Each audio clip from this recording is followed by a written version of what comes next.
Dans le prochain épisode de Demain nous appartient. Tandis que Victoire retrouve la trace de Dimitri, Bar et Louise se réconcilient. En parallèle, Maud se rapproche de Jack.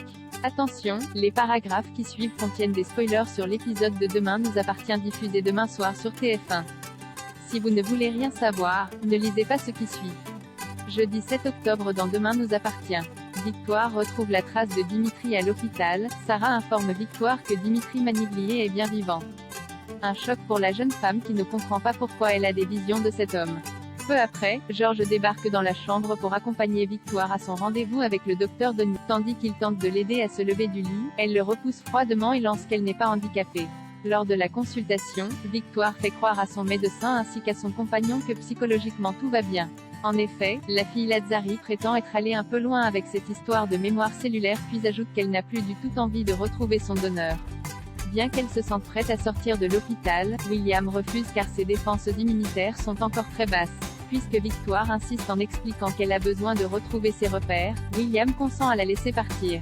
De retour chez elle, elle est accueillie par Sandrine et Mona qui sont à ses petits soins. Inquiète pour sa fille, Sandrine se confie plus tard à Chloé qui affirme que Victoire est une femme forte et qu'elle va vite rebondir. Non loin de là, Victoire est toujours obsédée par celle qu'elle voit dans ses souvenirs.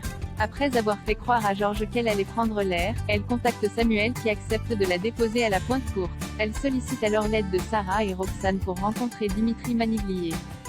Ce dernier lui apprend ensuite que le tatouage qu'elle voit dans ses souvenirs appartient à son amie de l'époque Émilie qu'il n'a pas vue depuis 2 ans. En effet, Émilie a disparu du jour au lendemain sans jamais plus lui donner signe de. Très amoureux d'elle, Dimitri avait tout mis en œuvre pour la retrouver mais sans succès. Lorsqu'il lui montre une photo d'elle, Victoire est assaillie par des bribes de souvenirs dans lesquelles elle la voit écrasée par une voiture. Elle comprend alors que le cœur qui bat dans sa poitrine est celui d'Émilie.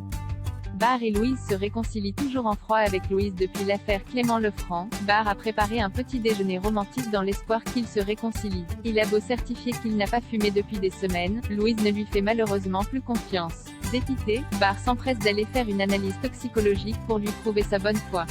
Mais rien n'y fait, Louise campe sur ses positions. Comme il n'entend pas baisser les bras, le fils de Flore décide de faire un test urinaire que Louise ira elle-même déposer au laboratoire pour qu'elle ne puisse pas l'accuser d'avoir trafiqué les résultats. Plus tard, Louise a fermé le spoon exceptionnellement plus tôt pour faire la paix avec Bar. En effet, elle a finalement choisi de lui faire confiance.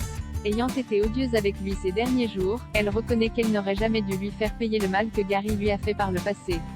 Une fois qu'elle lui a présenté ses excuses, ils s'embrassent et débouchent une bouteille de champagne pour fêter leur réconciliation. Tandis que le couple s'amuse sur de la musique, Damien et quelques-uns de ses amis débarquent au spoon. Même si le restaurant est fermé, Bar et Louise acceptent de leur servir à boire et de remettre la musique. Maud se rapproche de Jack depuis que Jack lui a dit qu'elle comptait beaucoup pour lui. Maud est sur un petit nuage. Certaine que l'adolescent s'intéresse à sa fille, Raphaël lui conseille de provoquer la chance en faisant en sorte qu'il l'invite à un événement puis de le laisser mariner. Sur les conseils de sa mère, Maud épingle sur un tableau du lycée, le flyer d'une séance de dédicace de Clémentine Beauvais, une autrice qu'affectionne particulièrement Jack. Quand celui-ci l'invite à se joindre à lui, Maud s'empresse de dire oui. Remarquant qu'elle panique à l'idée de ce premier rendez-vous, sa mère et sa sœur lui donnent des conseils. De son côté, Lizzie prévient son frère que Maud a craqué pour lui mais Jack pense qu'elle se fait des films car ils sont tout simplement amis. Malgré tout, elle lui demande de faire attention afin d'éviter qu'elle ne souffre. Après la séance de dédicace, Maud et Jack discutent une fois de plus de littérature au bord de l'eau. Comme elle a froid, Jack lui donne sa veste pour qu'elle se réchauffe. Proches l'un de l'autre, l'adolescente prend son courage à 2 mains et embrasse Jack qui détourne la tête.